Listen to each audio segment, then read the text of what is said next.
सतनाम श्री वाहेगुरु साहिब जीओ।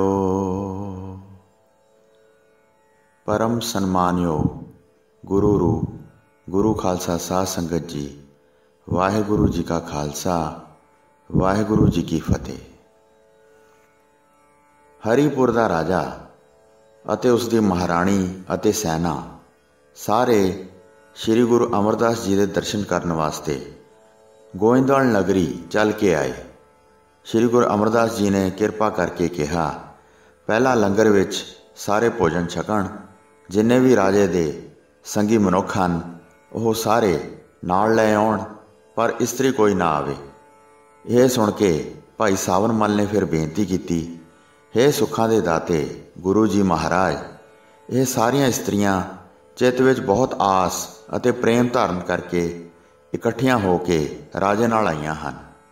उन्हां दी भी अभिलाषा पूरी करो। वह बहुत दूर तो चल के आईयां हन, दर्शन बगैर बहुत निराश हो के जाणगियां अते दुख नाल झूरणगियां। दया करन वास्ते अपना धर्म संभालो ते सारियां नूं दर्शन दिओ। सारियां इस्त्रियां ने बहुत शरधा धारण की हुई है। हे गुरु जी, उन्हां नूं भी बुला लो। तद सतगुरु जी ने इस तरह आग्या की, जिन्नियां भी राजे दियां राणियां अते दासियां आदि हन, जां होर जिहड़ियां इस्त्रियां हन जिन्हां ने रंगदार दुपट्टे लए हन, सब नूं कहो कि चिट्टी पोशाक पहन के आउण अते कोई भी इस्त्री घुंड ना कड्डे, भाव अपना मूँह ना ढके। इस तरह दियां बन के सारियां दर्शन कर कर चलियां जाण। लंगर विच भोजन किसी शंके तो बगैर छकण, दर्शन करन, पर किसी प्रकार की शर्म अनुभव ना करन। इस तरह आके दर्शन करन जे उन्हां दे मन विच दर्शनां दी बहुत चाहत है। यह सुन के भाई सावन मल उत्थों चला गया अते गुरु जी के हुक्म नूं उन्हां नूं जाके सुनाया। मैं बहुत तरह कहा है, गुरु जी इस्त्रियां नूं दर्शन देना मानते नहीं सी। हुण गुरु जी नूं कह के ये गल मुकर्रर की है। इस्त्रियां हजूर दे पास नहीं पहुँचदियां, बाहर ही रुकियां रहिंदियां हन। सारियां ही वेखण तो बगैर नमस्कार करदियां हन। तुहानूं राणियां नूं इस तरह कहा है, पहला सारियां नूं सफ़ेद कपड़े पहनाओ, फिर आके इत्थे दर्शन करन। यह सुन के राजे ने गल मान लई अते मन विच बहुत प्रसन्न होया। सारियां ने लंगर विच भोजन छकिया। फिर राजा राणियां नूं लैके रणवास विच चले गया। सारियां ने शरीर ते सफ़ेद कपड़े पा लए अते किसी ने भी कपड़े नाल मूँह ना ढकिया। सतगुरु जी उच्चे चुबारे विच किल्ली नूं फड़ के खड़े सन। चुबारे विच एक बारी सी जिहड़ी कि उस किल्ली दे नाल ही सी। उस बारी विच खड़े हो के गुरु जी दर्शन दिया करदे सन अते जिन्हां नूं दर्शनां दी प्यास हुंदी सी ओह दर्शन करया करदे सन। उस बारी दे थल्ले खलो के सुजान पुरुष गुरु जी दे स्वरूप नूं वेखदे सन, दर्शन कर कर तुरे जांदे सन। फिर दूसरे उस थां आके वेखदे सन।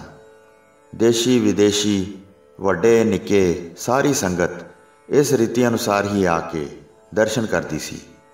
नजराने ओह कबूल नहीं सी करदे, केवल एक दिन दे खाण जोगा लेंदे सन। गुरु जी ने यह मर्यादा कायम की सी, जिहड़े सिख गुरु जी दे पास रहिंदे सन ओह इस विधि नूं जाणदे सन, उस तरह ही करदे सन, होर किसी तरह का वरतारा नहीं करते सन।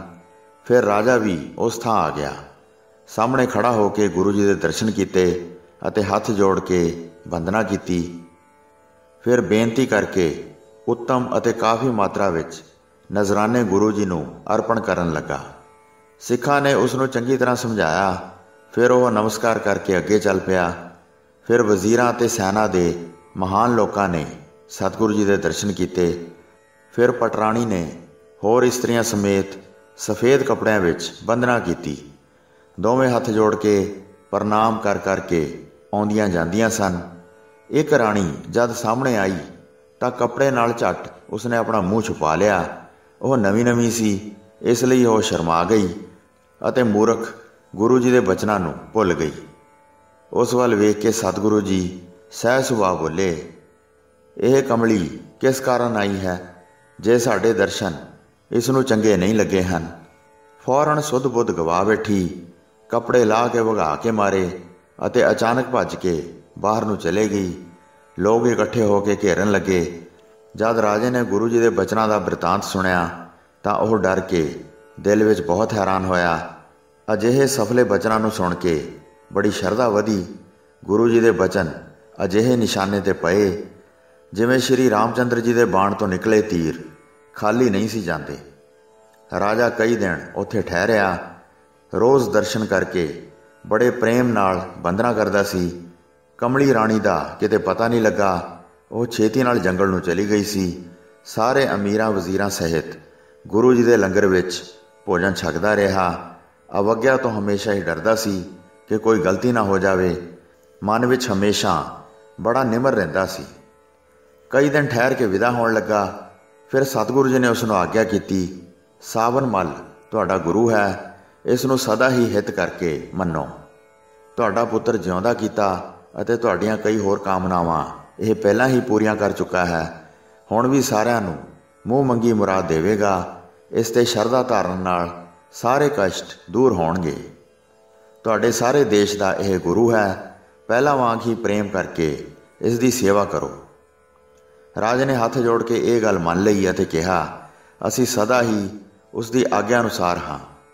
ਇਹ ਕਹਿ ਕੇ ਰਾਜੇ ਨੂੰ ਵਿਦਾ ਕੀਤਾ ਤੇ ਰਾਜਾ ਆਪਣੇ ਦੇਸ਼ ਹਰੀਪੁਰ ਨੂੰ ਚਲਾ ਗਿਆ।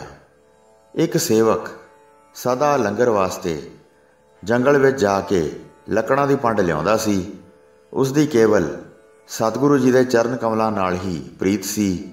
ਹੋਰ ਉਹ ਕਿਸੇ ਨੂੰ ਵੀ ਪ੍ਰੇਮ ਨਹੀਂ ਸੀ ਕਰਦਾ। ਕਿਰਿਆ ਕਰਮ, ਵਿਵਹਾਰ, ਆਚਰਣ ਅਤੇ ਯੁਕਤੀ ਆਦਿ ਕੁਝ ਨਹੀਂ ਜਾਣਦਾ ਸੀ।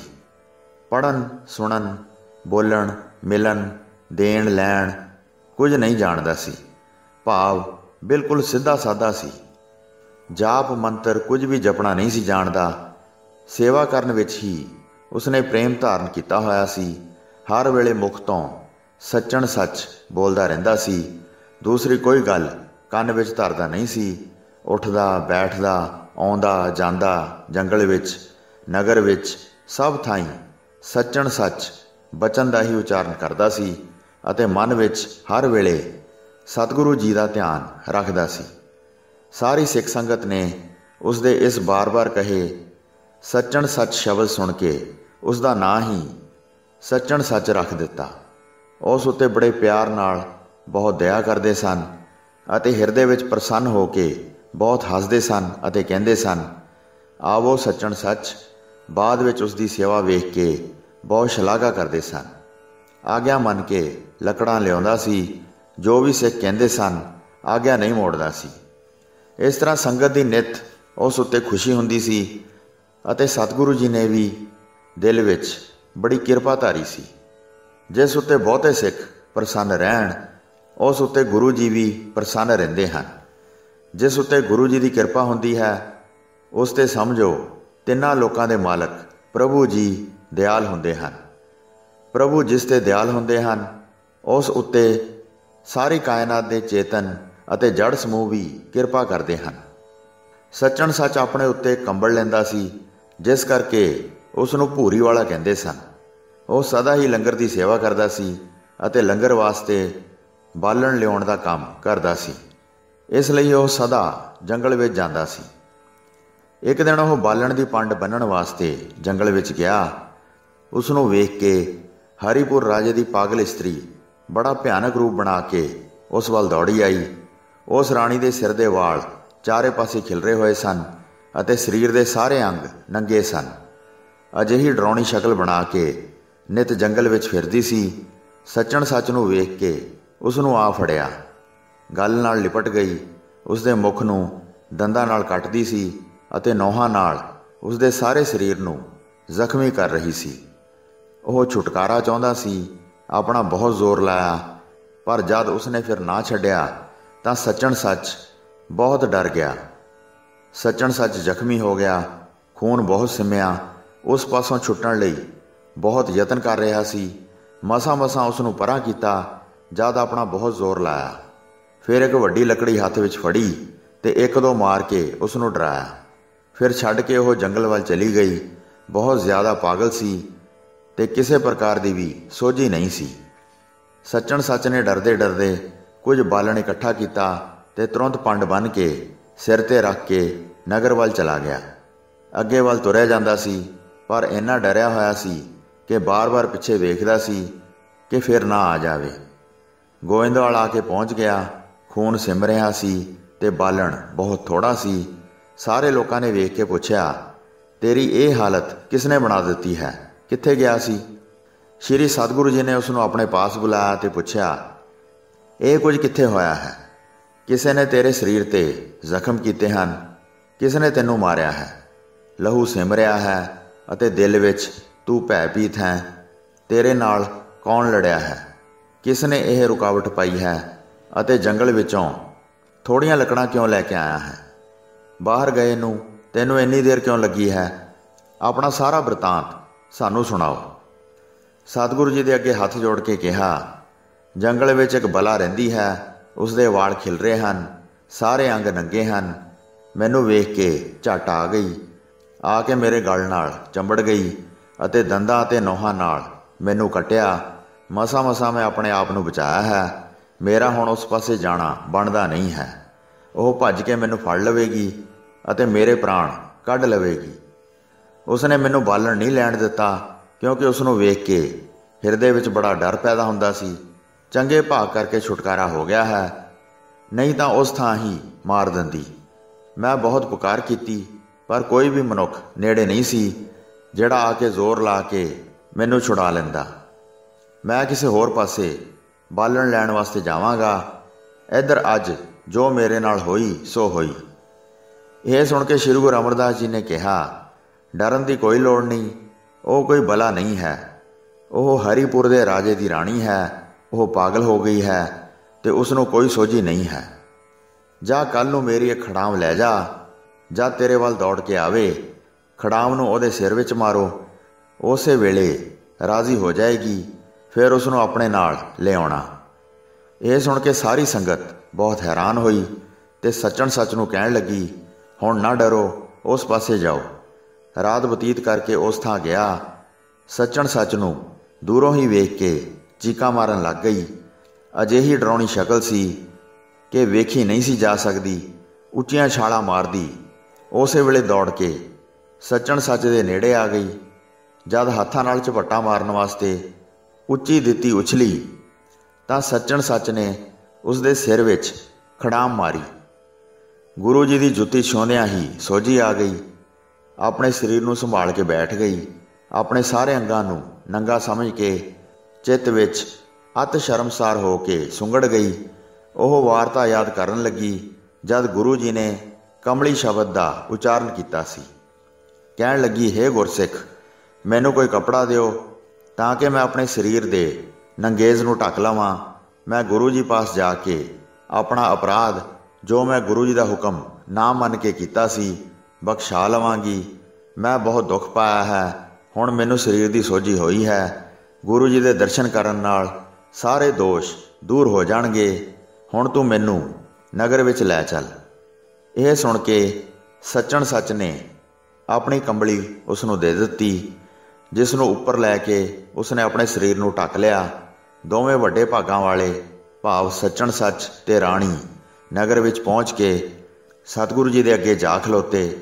ਉਹਨਾਂ ਨੂੰ ਵੇਖ ਕੇ ਸਤਿਗੁਰੂ ਜੀ ਮੁਸਕਰਾਏ ਅਤੇ ਕਿਰਪਾ ਕਰਕੇ ਫਿਰ ਕਿਹਾ, ਸੁਣੋ, ਤੁਸੀਂ ਪਤੀ ਪਤਨੀ ਬਣ ਕੇ ਇੱਕ ਥਾਂ ਰਹੋ। ਤੇਰੀ ਘਾਲ ਕਮਾਈ ਹੁਣ ਸਫਲ ਹੋਈ ਹੈ। ਘਰ ਜਾ ਕੇ ਮੇਰਾ ਧਿਆਨ ਧਾਰਨ ਕਰੋ। ਮੇਰੇ ਪੈਰ ਦੀ ਦੂਸਰੀ ਖੜਾਮ ਵੀ ਲੈ ਲਓ। ਜੇ ਕਿਸੇ ਨੂੰ ਦੁੱਖ ਤਕਲੀਫ ਹੋਵੇ, ਇਸ ਨੂੰ ਛੂਹਣ ਦੇ ਨਾਲ ਹੀ ਸਭ ਰੋਗ ਦੂਰ ਹੋ ਜਾਣਗੇ ਅਤੇ ਉਸ ਦੇ ਸਰੀਰ ਵਿੱਚ ਫਿਰ ਕੋਈ ਵੀ ਦੁੱਖ ਨਹੀਂ ਰਹੇਗਾ। ਤੁਹਾਡੇ ਮੁਖ ਤੋਂ ਜਿਹੜਾ ਵੀ ਸ੍ਰੇਸ਼ਟ ਵਚਨ ਨਿਕਲੇਗਾ, ਉਸ ਨਾਲ ਸਭ ਸਰਾਪ ਦੂਰ ਹੋ ਜਾਣਗੇ। ਆਪਣੇ ਘਰ ਵਿੱਚ ਬੇਫਿਕਰ ਹੋ ਕੇ ਵਸੋ ਅਤੇ ਜਿੱਥੇ ਕਿੱਥੇ ਗੁਰਮੁਖ ਪੰਥ ਪ੍ਰਕਾਸ਼ ਕਰੋ। ਗੁਰੂ ਜੀ ਦੇ ਇਸ ਤਰ੍ਹਾਂ ਵਰ ਦੇਣ ਨਾਲ ਉਹਨਾਂ ਵਿੱਚ ਵੱਡੀ ਕਰਾਮਾਤ ਆ ਗਈ। ਇਸ ਤਰ੍ਹਾਂ ਸਤਿਗੁਰੂ ਸ਼੍ਰੀ ਅਮਰਦਾਸ ਜੀ ਨੇ ਵੱਡੀ ਬਖਸ਼ਿਸ਼ ਕੀਤੀ।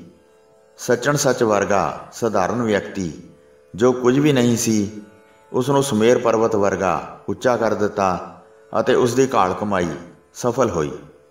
ਸਤਿਗੁਰੂ ਜੀ ਨੇ ਆਪਣੀ ਕਿਰਪਾ ਦ੍ਰਿਸ਼ਟੀ ਨਾਲ ਵੇਖ ਕੇ ਇੱਕ ਬੂੰਦ ਨੂੰ ਵੱਡਾ ਸਾਗਰ ਬਣਾ ਦਿੱਤਾ ਉਹਨਾਂ ਵਰਗਾ ਕੋਈ ਵੀ ਗਰੀਬ ਨਿਵਾਸ ਨਹੀਂ ਹੈ। ਜਿਹੜੇ ਆਪ ਡੁੱਬ ਰਹੇ ਸਨ, ਉਹਨਾਂ ਨੂੰ ਹੋਰਨਾਂ ਨੂੰ ਬਚਾਉਣ ਵਾਲਾ ਵੱਡਾ ਜਹਾਜ਼ ਬਣਾ ਦਿੱਤਾ। ਸੱਚਣ ਸੱਚ ਨੂੰ ਇਸਤਰੀ ਦੇ ਕੇ ਵਿਦਾ ਕੀਤਾ। ਮਨ ਦੇ ਸਾਰੇ ਦੁੱਖ ਦੂਰ ਕਰਕੇ ਉਹ ਬਹੁਤ ਪ੍ਰਸੰਨ ਹੋਇਆ। ਬਾਰ-ਬਾਰ ਗੁਰੂ ਜੀ ਦੇ ਚਰਨ ਕਮਲਾਂ 'ਤੇ ਮੱਥਾ ਟੇਕ ਕੇ ਬਹੁਤ ਸੁੱਖ ਪ੍ਰਾਪਤ ਕੀਤਾ। ਉੱਚੀ ਪਦਵੀ ਪ੍ਰਾਪਤ ਕਰਕੇ ਆਪਣੇ ਘਰ ਵੱਲ ਚੱਲ ਪਿਆ। ਆਪਣੇ ਘਰ ਬੈਠ ਕੇ ਸਿੱਖੀ ਦਾ ਪ੍ਰਕਾਸ਼ ਕੀਤਾ ਅਤੇ ਬਹੁਤ ਮਨੁੱਖਾਂ ਦੀਆਂ ਆਸਾਂ ਉਮੀਦਾਂ ਪੂਰੀਆਂ ਕੀਤੀਆਂ। ਜਦ ਕਿਸੇ ਰੋਗੀ ਦੇ ਪਾਸ ਜਾਂਦਾ ਸੀ ਤਾਂ ਖੜਾਮ ਦੇ ਛੂਹਣ ਨਾਲ ਸਾਰੇ ਰੋਗ ਦੂਰ ਹੋ ਜਾਂਦੇ ਸਨ। ਹਜ਼ਾਰਾਂ ਲੋਕ ਚੱਲ ਕੇ ਆਉਂਦੇ ਸਨ ਤੇ ਸਰਾਪੇ ਹੋਏ ਵੀ ਸਫਲ ਵਰ ਪ੍ਰਾਪਤ ਕਰਕੇ ਜਾਂਦੇ ਸਨ। ਸਾਰੇ ਦੇਸ਼ ਵਿੱਚ ਉਸ ਦੀ ਬਹੁਤ ਮਹਿਮਾ ਹੋਈ। ਸਾਰੇ ਲੋਕ ਪਰਮ ਭਾਵਨਾ ਨਾਲ ਪੂਜਦੇ ਸਨ। ਅਨੇਕਾਂ ਲੋਕਾਂ ਨੂੰ ਉਸਨੇ ਨਿਹਾਲ ਕੀਤਾ। ਉਹਨਾਂ ਦੇ ਕਸ਼ਟ ਦੂਰ ਕਰਕੇ ਵੱਡੀਆਂ ਖੁਸ਼ੀਆਂ ਬਖਸ਼ ਦਿੱਤੀਆਂ। ਫਿਰੋਜ਼ਪੁਰ ਜ਼ਿਲ੍ਹੇ ਵਿੱਚ ਸੇਖੋਂਪੁਰ ਪਿੰਡ ਹਾਲੇ ਤੱਕ ਪ੍ਰਸਿੱਧ ਹੈ। ਜਿਹੜੇ ਵੀ ਖੜਾਮ ਦੇ ਨਜ਼ਦੀਕ ਆਉਂਦੇ ਹਨ, ਖੜਾਮ ਦੇ ਲੱਗਦਿਆਂ ਹੀ ਉਹਨਾਂ ਦੇ ਅਨੇਕ ਰੋਗ ਦੂਰ ਹੋ ਜਾਂਦੇ ਹਨ। ਇਸ ਮਹਾਤਮ ਦਾ ਜਗਤ ਵਿੱਚ ਪ੍ਰਕਾਸ਼ ਹੋਇਆ ਹੈ। ਪਿਆਰੀ ਸਾਧ ਸੰਗਤ ਜੀ, ਆਪ ਵਿੱਚੋਂ ਜਿਸ ਨੇ ਵੀ ਸ੍ਰੀ ਗੁਰੂ ਅਮਰਦਾਸ ਜੀ ਦੀ ਪਵਿੱਤਰ ਖੜਾਮ ਦੇ ਦਰਸ਼ਨ ਕਰਨੇ ਹੋਣ, ਉਹ ਪਿੰਡ ਦੁਲਚੀ ਕੇ, ਜੋ ਕਿ ਫਿਰੋਜ਼ਪੁਰ ਸ਼ਹਿਰ ਦੇ ਨੇੜੇ ਹੈ, ਉਸ ਥਾਂ ਜਾ ਕੇ ਆਪ ਜੀ ਦਰਸ਼ਨ ਕਰ ਸਕਦੇ ਹੋ ਅਤੇ ਆਪਣੇ ਰੋਗਾਂ ਨੂੰ ਦੂਰ ਕਰ ਸਕਦੇ ਹੋ। ਗੁਰੂ ਸਾਹਿਬ ਜੀ ਦੇ ਬਚਨਾਂ ਅਨੁਸਾਰ ਇਸ ਜੋੜੇ ਨੂੰ ਆਪਣੇ ਮਸਤਕ ਨਾਲ ਛੁਹਾਣ ਨਾਲ ਪਾਗਲਪਨ, ਹਲਕੇ ਕੁੱਤੇ ਦਾ ਕੱਟਿਆ, ਹਜ਼ੀਰਾਂ ਵਾਲਾ ਤੇ ਹਰ ਤਰ੍ਹਾਂ ਦੇ ਸਰੀਰਕ ਤੇ ਆਤਮਿਕ ਦੁੱਖ ਦੂਰ ਹੁੰਦੇ ਹਨ। ਗੁਰੂ ਸਾਹਿਬ ਜੀ ਦੀ ਬਖਸ਼ਿਸ਼ ਸਦਕਾ ਇਹ ਜੋੜਾ ਸਾਹਿਬ ਗੁਰਦੁਆਰਾ ਪਾਹਨ ਸਾਹਿਬ, ਪਿੰਡ ਦੁਲਚੀ ਕੇ, ਜ਼ਿਲ੍ਹਾ ਫਿਰੋਜ਼ਪੁਰ ਵਿਖੇ ਮੌਜੂਦ ਹੈ। ਸੋ ਸਾਧ ਸੰਗਤ ਜੀ, ਹੋਈਆਂ ਭੁੱਲਾਂ ਚੁੱਕਾਂ ਦੀ ਖਿਮਾ ਬਖਸ਼ਣੀ ਜੀ। ਦਾਸ ਨੂੰ ਆਗਿਆ ਦਿਓ। ਵਾਹਿਗੁਰੂ ਜੀ ਕਾ ਖਾਲਸਾ, ਵਾਹਿਗੁਰੂ ਜੀ ਕੀ ਫਤਿਹ।